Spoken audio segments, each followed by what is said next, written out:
Good morning, happy Father's Day, and welcome to College Park First United Methodist Church. It is a delight to see each and every one of you here, and welcome to those who are worshiping online. I give a special welcome to our visitors today, some of whom have not been here before. So we are glad that you were able to join us this morning. And a very special warm welcome to Reverend Bob Lawrence and his wife Tycee, who are joining us today as Reverend Kim is on vacation.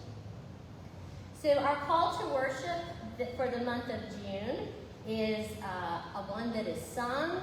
I will sing the verse, and here in your handout, you'll use your handout a couple times.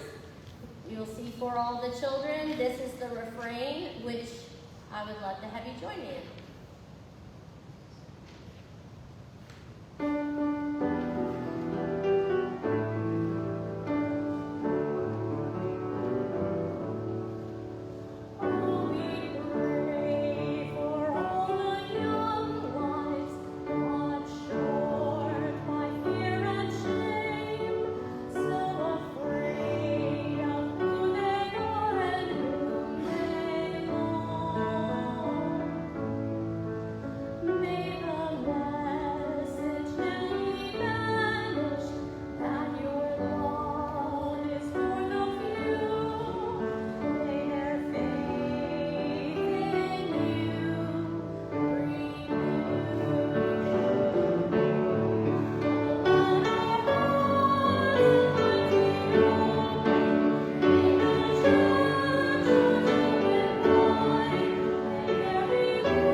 Let us pray. Most gracious and loving God, on this Father's Day we give you thanks for the gift of fatherhood in all its forms. We give thanks for the fathers among us today, for our own fathers, those living and those who have passed on. We remember before you, Lord, the fathers who loved us well, and those whose love fell short of loving us fully. Likewise, we remember the fathers who have been wounded by their children. Grant all the peace of your redeeming love. We remember today those who, as stepfathers, freely chose the obligation of fatherhood and nurture and love and respect those children. We give thanks to you, O Lord, men who have no children, but cherish the next generation as if it were their own. We remember those who hope to be fathers someday, and fathers whose children have died. Please comfort and uphold them in your loving care. And we give thanks for all those who have helped fill the void when fathers were not present. Grandfathers, uncles, brothers, coaches, teachers, and mentors.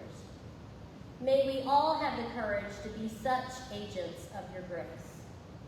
And Lord, we ask that your Holy Spirit surround and encourage all of us today, so that we may be bearers of your strength and love, through Jesus Christ our Lord.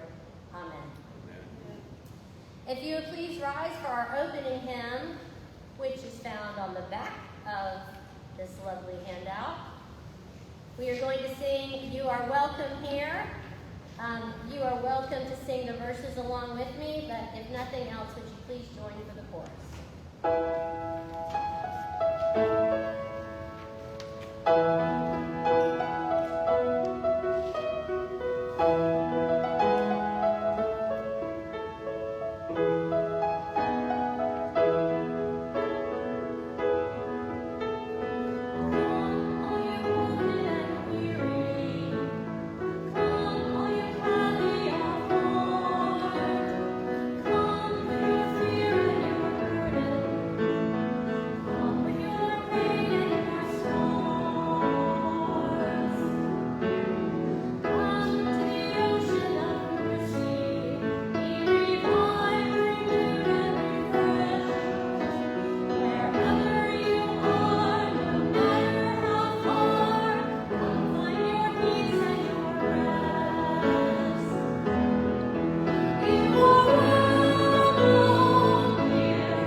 Profession of Faith.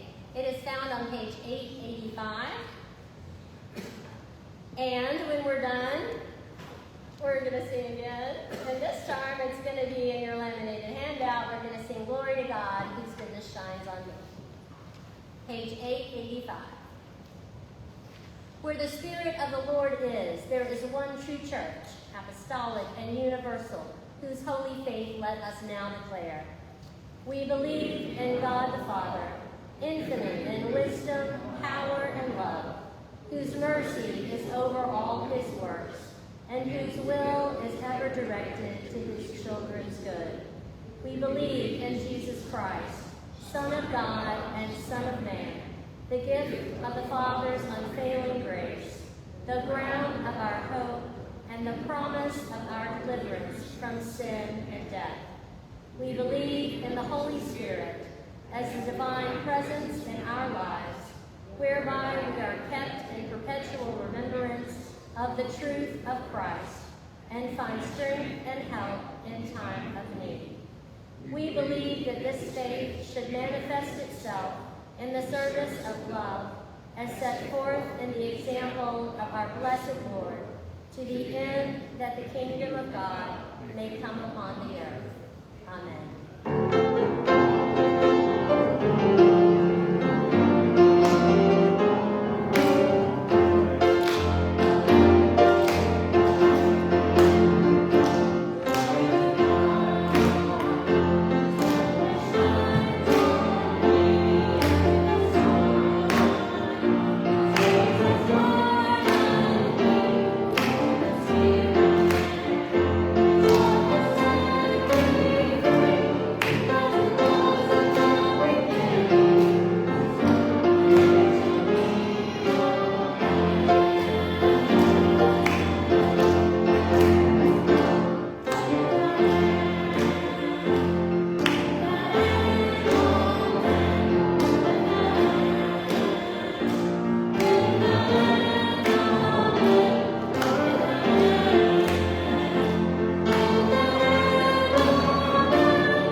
Let us pray. Listening God, you hear the cries we whisper and the cries we cannot speak. In a world still marked by fear, abandonment, and unfairness, you remain the one who listens and who hears the voices of the outcast, the wounded, the overlooked. As we bring our offerings today, open our eyes as yours are open. Make our giving an act of solidarity with those whose voices rise in need. Use these gifts to reveal your presence, to bring water into desert places, and to remind all your children that they are not alone. Shape us into people who hear because we have been heard. Amen.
man here in the congregation, would you please stand up? Let's give you a round of applause. Woo! If you can stand up.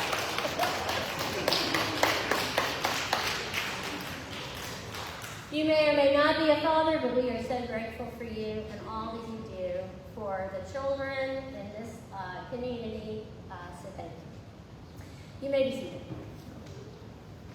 So first of all, I would like to wish everyone a happy Juneteenth. Juneteenth is celebrated because on June the 19th, in 1865, General Granger's troops from the Union finally made their way to Galveston, Texas, to announce that all enslaved people were free. So we are holding you in our service today, and we celebrate Black liberation and resistance, and we pray for continued reparations and reconciliation for all. Also, we have our adult Sunday school class, which meets at 9:45, so if you would like to join, it's a discussion group. It's held in this annex building. It'll be led this time by Bill Walker, who is going to talk about stages of faith.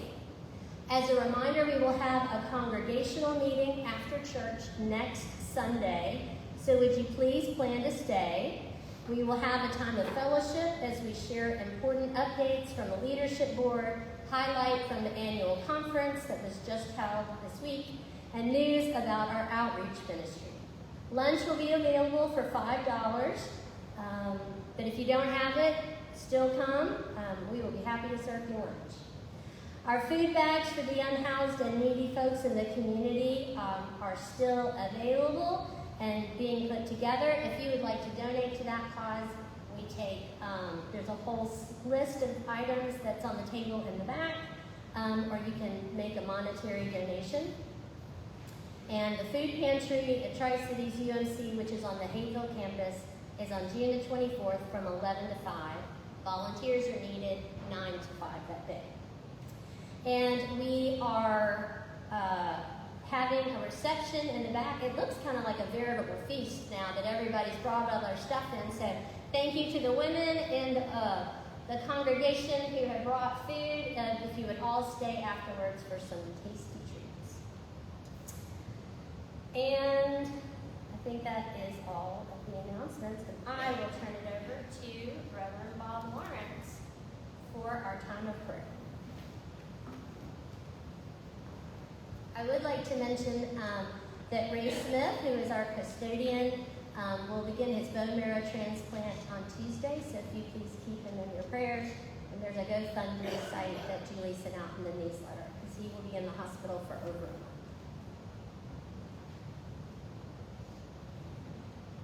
Thank you. Greetings, friends.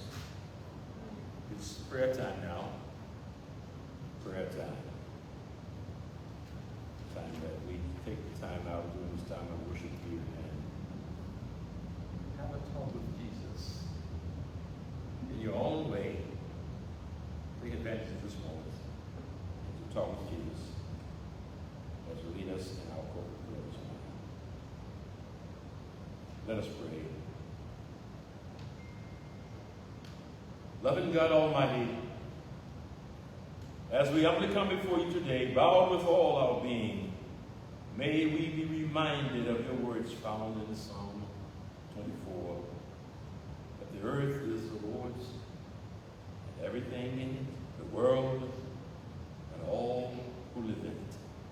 So as we come today, O God, we come with our eyes lifted to the hills, knowing that our help comes from you. We come knowing that when we trust in you with all our hearts and lean not on our own understanding, everything will be all right. And so we come by faith, trusting in your holy word, where we are reminded that you are sovereign. We are reminded that because of your sovereignness, you are omnipotent, you are omnipresent, and you are omniscient. And therefore, oh God, you know our hearts, you know our minds, you know our predicaments, and our whatever's before We can form the words with our tongue to proclaim them. And yet, in obedience, oh God, we bring them to you and place them all in your hands. And so, dear God, we confess our failures for the times that we have been selfish, and for the times that we have left undone things we should have done and could have done. So we ask that you forgive us, oh God. Forgive us, your people, both present here today and online. Forgive us of our failings and hear our prayers as our hearts are open before you.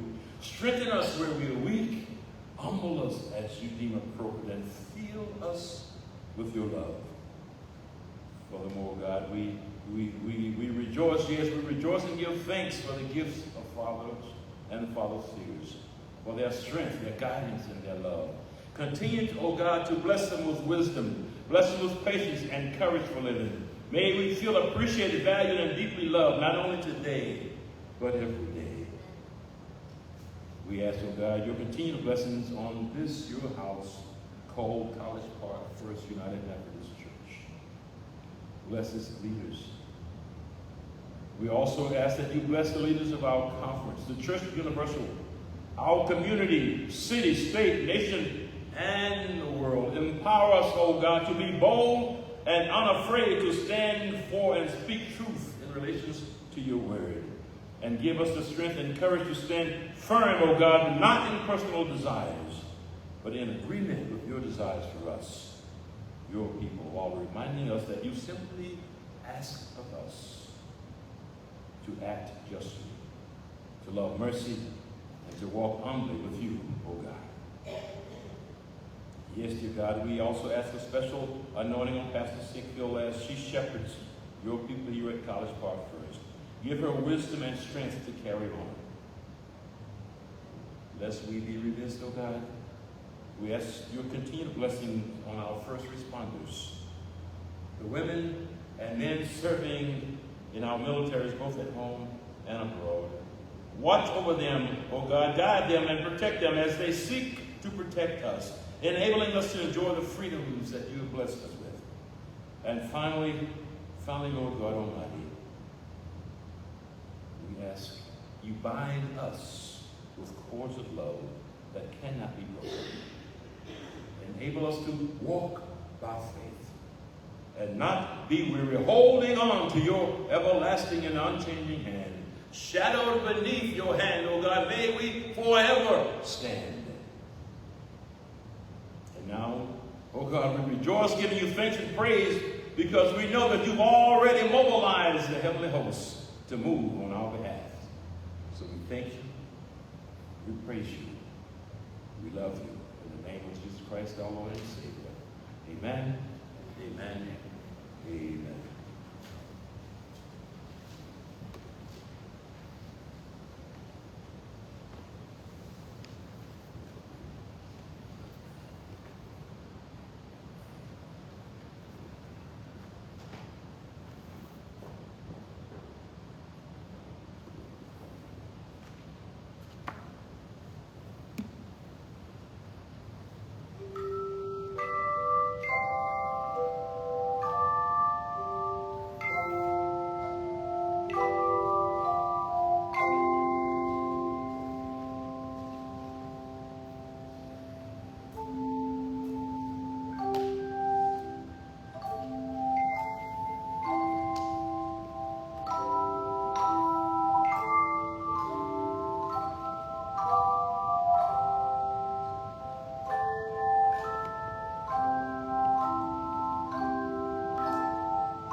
whole wide world.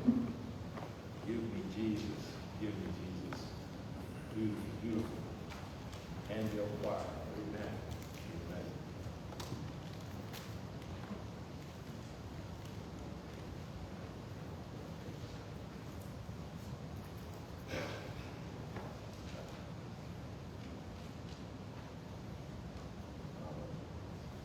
That's enough right there. That's in itself. In itself. Amen. Okay, we'll carry on. Again, Bob Lawrence and I'm here today. I'm not a guest. I'm home here. I'm back home here today to share with you. And I appreciate the opportunity. I appreciate the opportunity to be with my friends. Thanks to my wife, Tyson, who's here with us.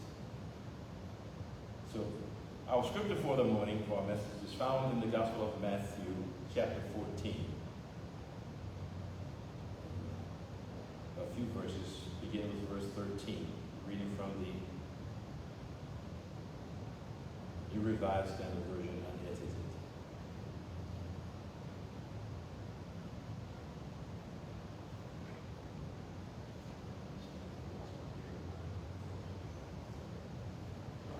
Just give some feedback on protocol.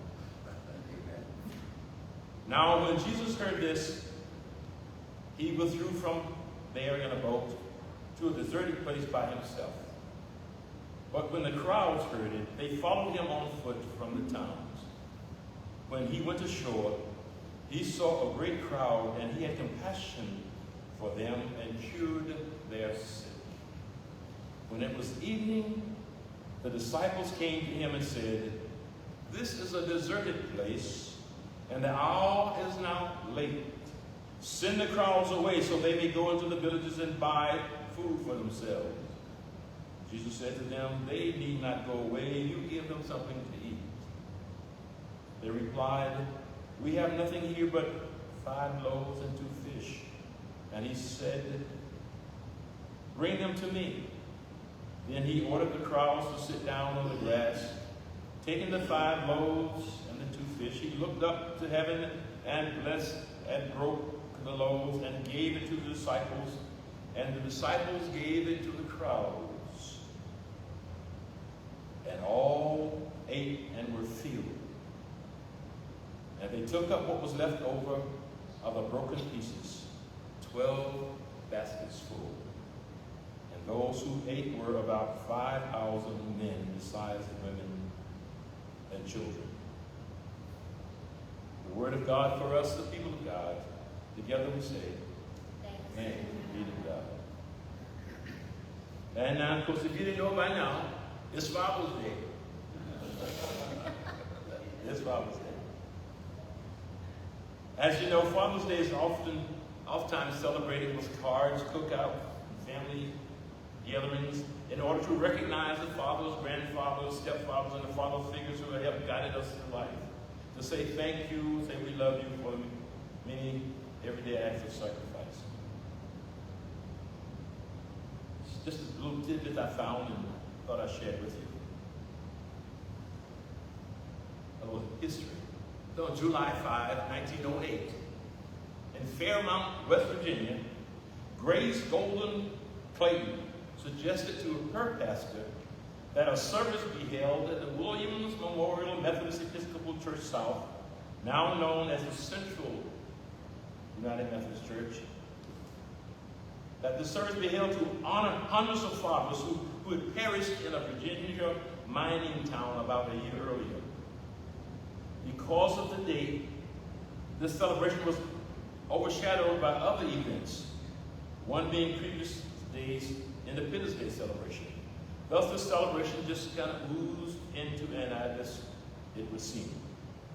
However, it says 2 years later, nearly 2,000 miles westward from Fairmount, West Virginia, a woman by the name of Sonora Smart Dodd, after hearing a Mother's Day sermon at the Central Methodist Episcopal Church in Spokane, Washington, also had thoughts of a celebration for fathers. Report says that Ms. Dodd's father had raised her along with 5 other siblings. she suggested to her pastor that there should be a day honoring fathers and recommended June 5, her father's birthday. Well, not only her pastor, but several other pastors heard of and liked this idea. However, the pastors did not have enough time to prepare their sermons by the June 5th day. And so the celebration was deferred to the third Sunday of June, 1910. In 1966, after several failed attempts to get Congress to pass a bill to accord national recognition of the celebration, President Lyndon B. Johnson issued the first presidential proclamation honoring fathers, designating the third Sunday in June as Father's Day. And in 1972, President Richard Nixon signed it into law, making Father's Day a permanent national holiday. There it is. Now, I share this with you today, not only because it's an interesting story and appropriate that we celebrate Father's Day, but I share this story because the idea of Father's Day began with the Methodist roots. Now, don't you feel better knowing this story? Amen. Oh Lord, bless our ears to hear, our minds to comprehend, and our hearts to believe and receive, so that from this moment on we won't be the same as you grant to us the will to apply your life-giving word to our daily lives. Amen. Amen. So yes, as has been said many times already before, our fathers and father figures, all in our hearing and online, we come to remind you this morning briefly that when we trust in God with all our being and lean not on our own understanding, we discover that we have God who's given us more than enough. So our topic for this morning is more than enough.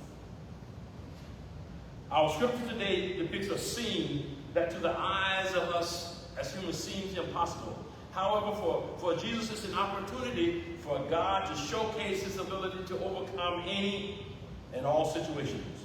A reminder for us all that no thing is impossible for God, not even death and the grave. So we have 4 brief points that we want to lift up to you this morning. Point 1 saying that when life feels like less than enough, when life feels like less than enough, know then, my brothers and sisters, that our insufficiency is a stage for God's sufficiency. Did you get that? Our insufficiency is a stage for God's sufficiency. And so, now right off the cuff, I want to challenge you. I want to challenge you up front. Right here, right now. Those online also. Take a personal inventory. Take a personal inventory. And if there is a burden that you're carrying, if you're carrying a burden, whether it's personal, work, church, whatever it is, I want you to focus on this burden. Focus on this burden. Then be reminded of the greatness and the power of our God. Be reminded of the goodness of God, realizing and knowing that God is able to do more than we ask and imagine. God is able to do what God says God will do.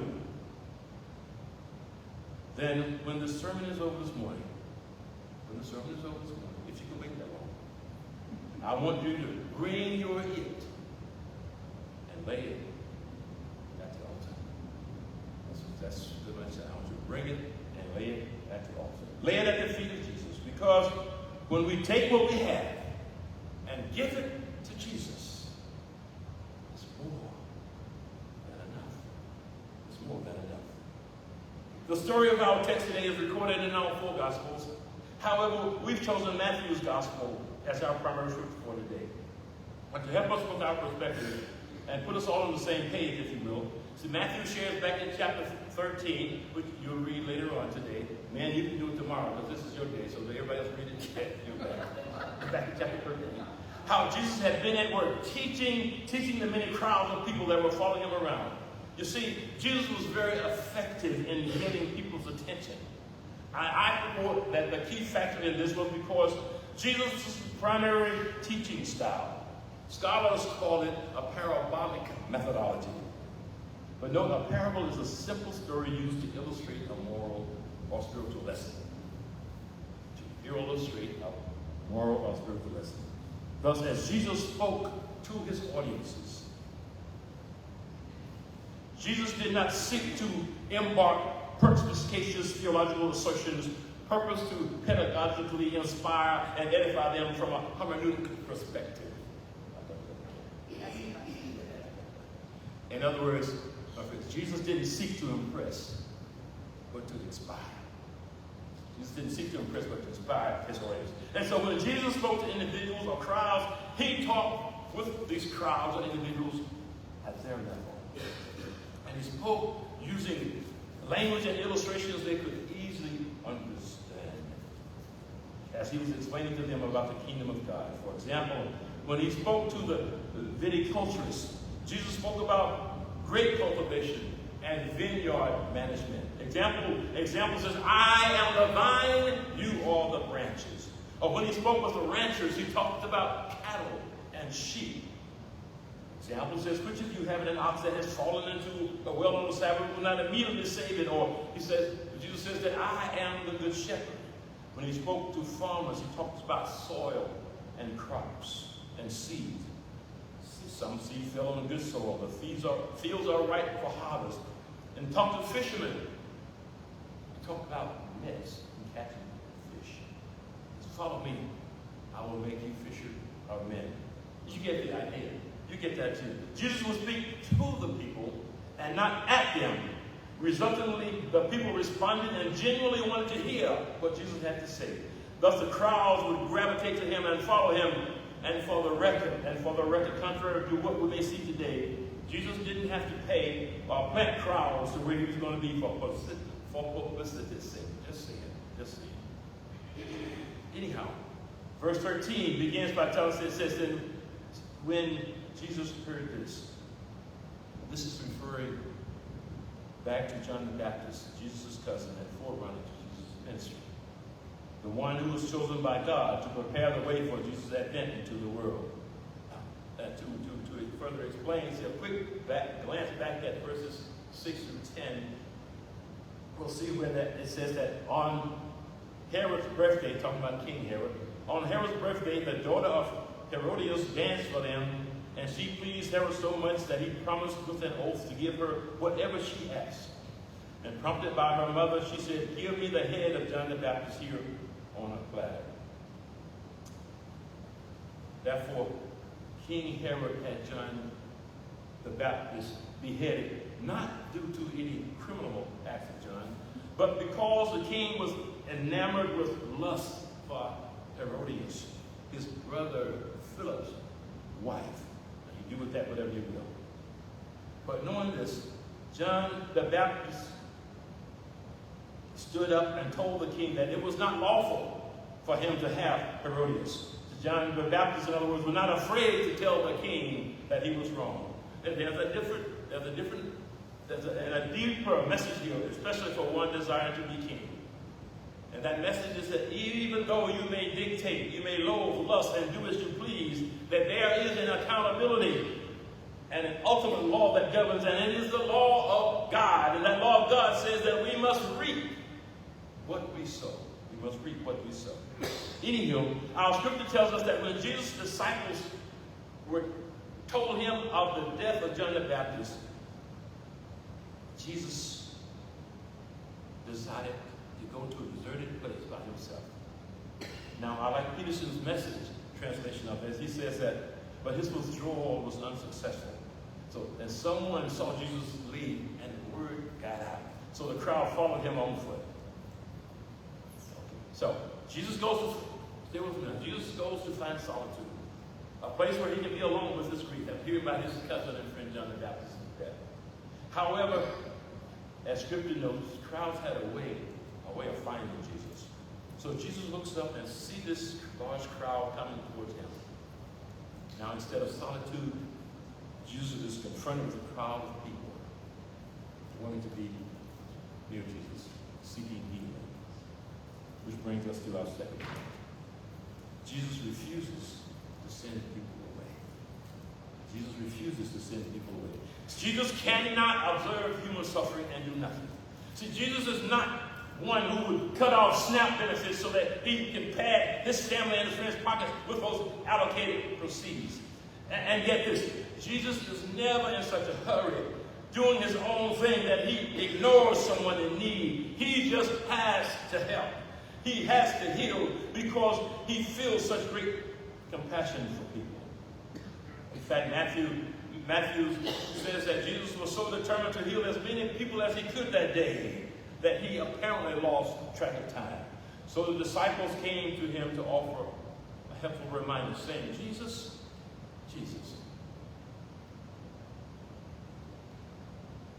Lord, it's way past supper time. And there's not a Chick-fil-A, not a food bank, not a KFC, anywhere in sight. So Jesus, you need to send these folks home now so they can get something to eat. Unfortunately, that sounds too familiar, doesn't it? Send them away. Send them to the soup kitchen at Trinity Church. Send them to the food bank. Send them anywhere but here. We already got our hands full. Just, ain't that what we paying all those taxes for? Surely there's some program that can take care of them. Send them away, Jesus. Send them away. But Jesus says, no, you do something. To the disciples says, no, you do something. This reminds me of a song by Matthew West, recorded a few years ago. It says, I woke up this morning, saw a world full of trouble. Now I thought, how did we ever get down so far? And how is it ever going to turn around? People living in poverty, children sold into slavery. The thought disgusted me. So I shook my fist at heaven and said, God, why don't you do something? He said, I did that. I created you.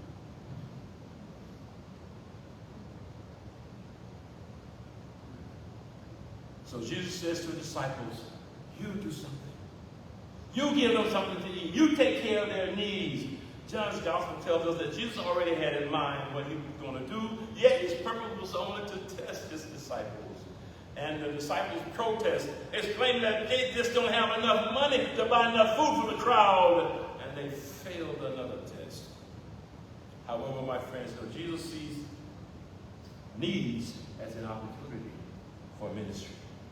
Jesus sees needs as an opportunity for ministry, not as inconveniences. So Jesus says to them, have the people sit down. Have the people sit down on the grass. Have them take off this jacket when it gets warm.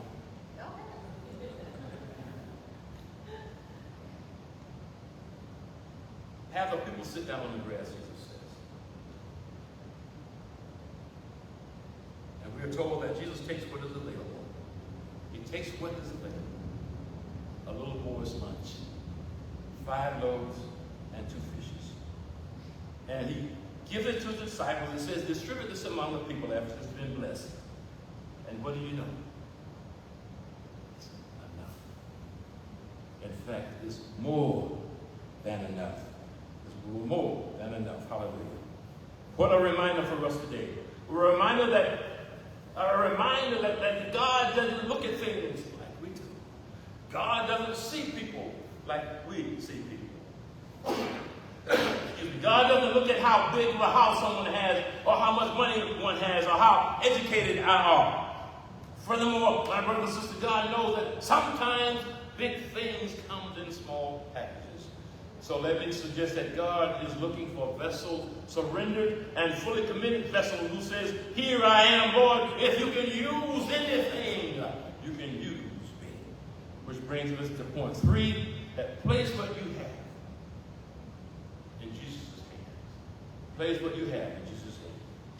To illustrate, let's briefly look back at it for a moment at Moses in Exodus 4. Moses was raised in Pharaoh's court, but ran away from Egypt, settled down and became a shepherd.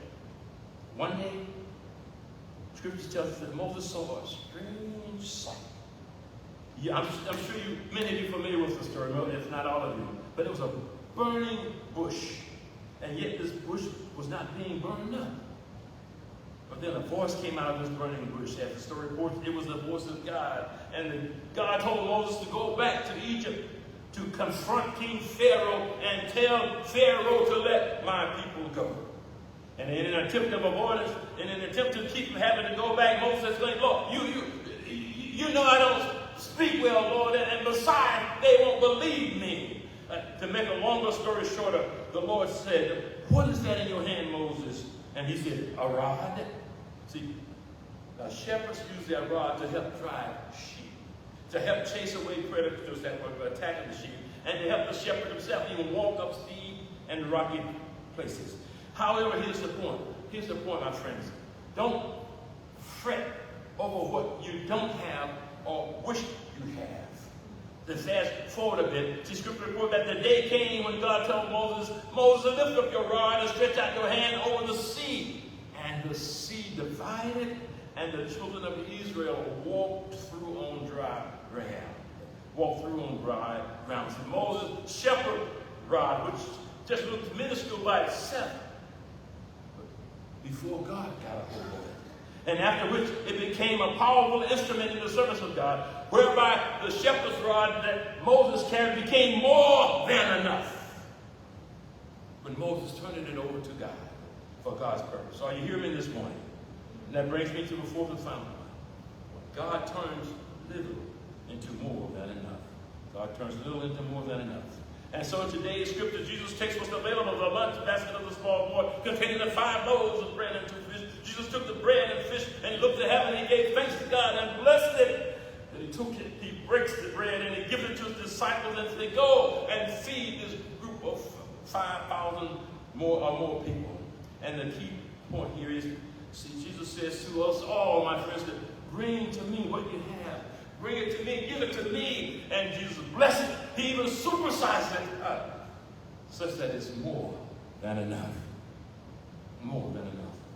Oftentimes we feel overwhelmed by the needs and demands of life in the world around us.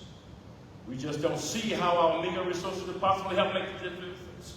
Nevertheless, our scripture today reminds us that we are to bring whatever we have, give it to Jesus, and God takes what we freely give, blesses it, and uses it for his glory. Glory. Hallelujah. Just a quick personal testimony that I want to insert here, just down to me, because I can remember Tyson, when our early time of marriage, she would go home with me down in the country. You know, I'm born in the country. I think I told you guys that many times. Came from a small family. There was only 13 of us. And well, we had cousins with more than that, but anyway. She had a couple, she would come, and we were on the way to Atlanta. She said, I saw what your mom prepared. How did she feed all this folk? That little folk I saw prepared. When we give what we have to God, what seems little to us, it becomes more than enough. More than enough. Jesus, we only got 5 loaves and 2 fish. Yet, Jesus knew what the resources were. He knew what they had. But Jesus was waiting to see how the disciples will respond to the situation. Likewise, Jesus is waiting to see, my friends, how we respond to an apparently overwhelming situation when they arrive. So Jesus had already made up, and the disciples had already made up in their minds what they were going to know. It ain't no way to work. It ain't no way, Jesus. 5 loaves, 2 fish, all these folk. We can't do it. The numbers don't add. But no, my brothers and sisters, disciples, like I sometimes do, were forgetting one key element. Forgetting one key element. That with God, all things are possible, and God never ends in defeat. Are you hearing me today? With God, all things are possible, and God never ends in defeat. So friends, when we are in God's will, God moves in our situation. It makes our impossible possible. I believe that is what Paul was talking about in Corinthians, 1 Corinthians, when he says, no eye have seen, no ear has heard, no mind has conceived what God has prepared for those who love him. And guess what? God is still God. God is still God. And God can use anything. Furthermore, no thing is too small for God to use. Tell me, my friends, do you look at things you face in life and say, there is no way? Do you have those ain't no way moments? I can't get it done. Well, perhaps not on our own. But friends, as long as there's a sovereign God who reigns in heaven above, there it is a way. There is a way. And if we just take your look like small amount, place it into the Savior's hands, Jesus will take it. Jesus will take it. Jesus will give thanks to God. Bless it. And make a lot out of our little, so that it's more than enough. So that it's more than enough. Glory, hallelujah, more than enough. Now, remember the challenge I issued earlier, beginning the sermon. It says, when the sermon is over, I want you to bring your hymn and lay it at the altar. Well, now it's that time. We've come to that point where I want you to do that. Don't worry about what anyone else is doing. Bring it. And if you just can't bring it here, bring it where you are. Bring it where you are. For when we bring it to Jesus and really turn it loose and give it to Jesus, it's more than enough. More than enough. And to help us get through this moment, I'm going to. Amen. Technology. As we sing this song, it's opportunity for you to bring your it's and lay it at the feet of Jesus. It says people need the Lord.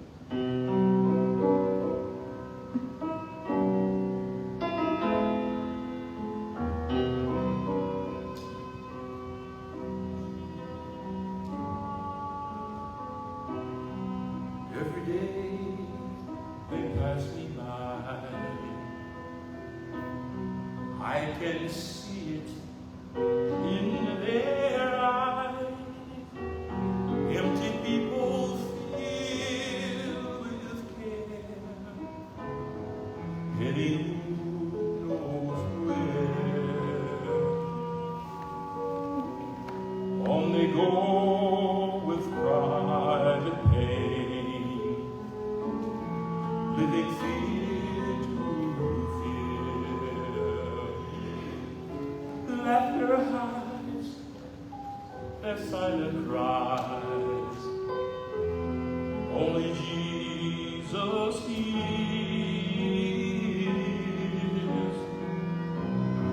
People need the Lord. People need the Lord. At the end of broken dreams, He's the open door. People need the Lord. People need the Lord. When will we realize people need the Lord?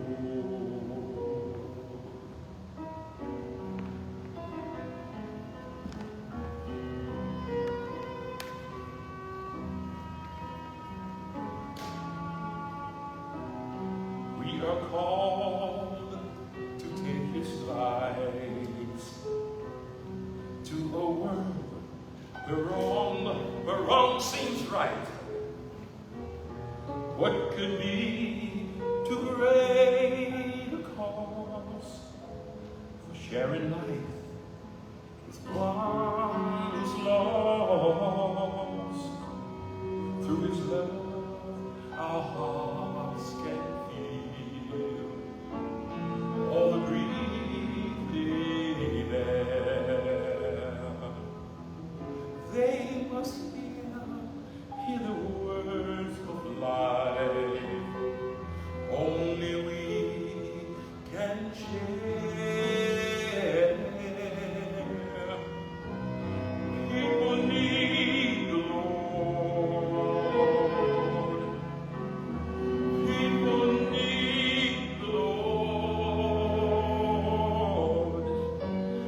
the end of broken dreams. He's the open door.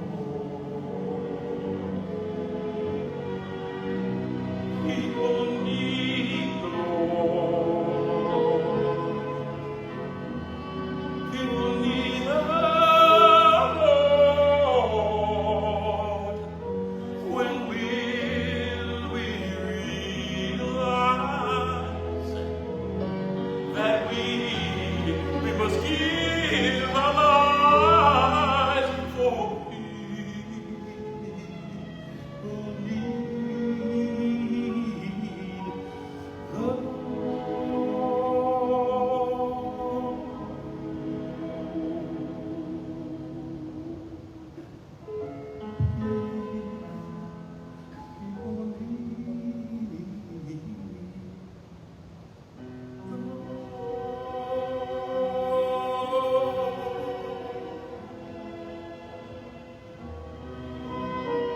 When we give our yes, whatever it is, to Jesus, my friends, it becomes more than enough.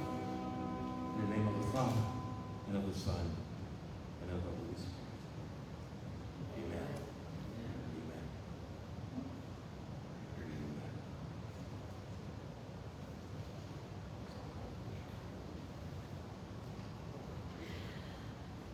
Before we have the benediction, if everybody would please rise and let's say our vision and mission statement together, please.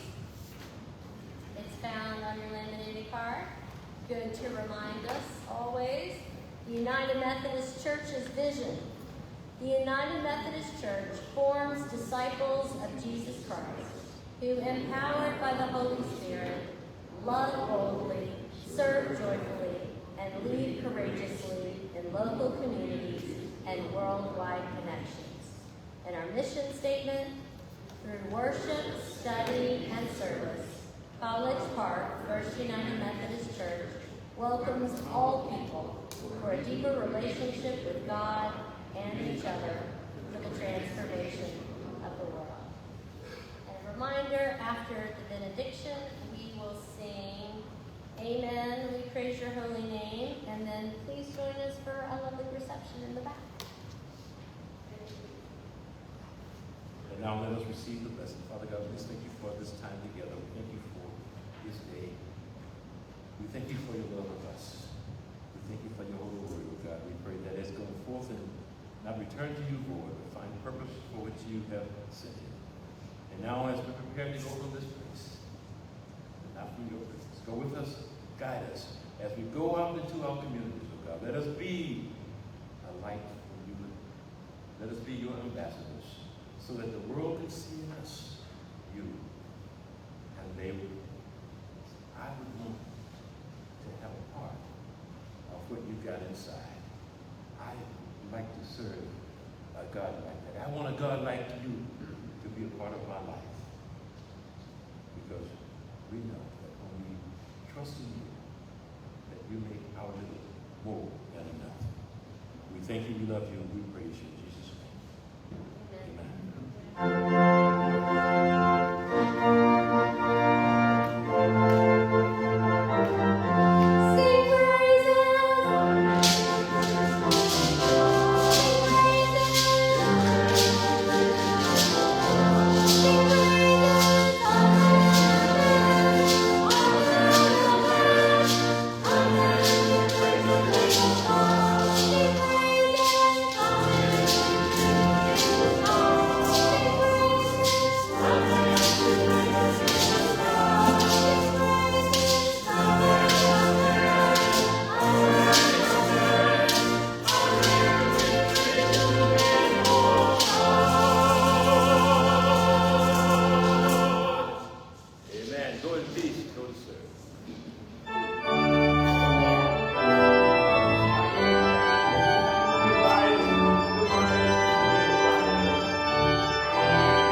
you very much. That's off now, right?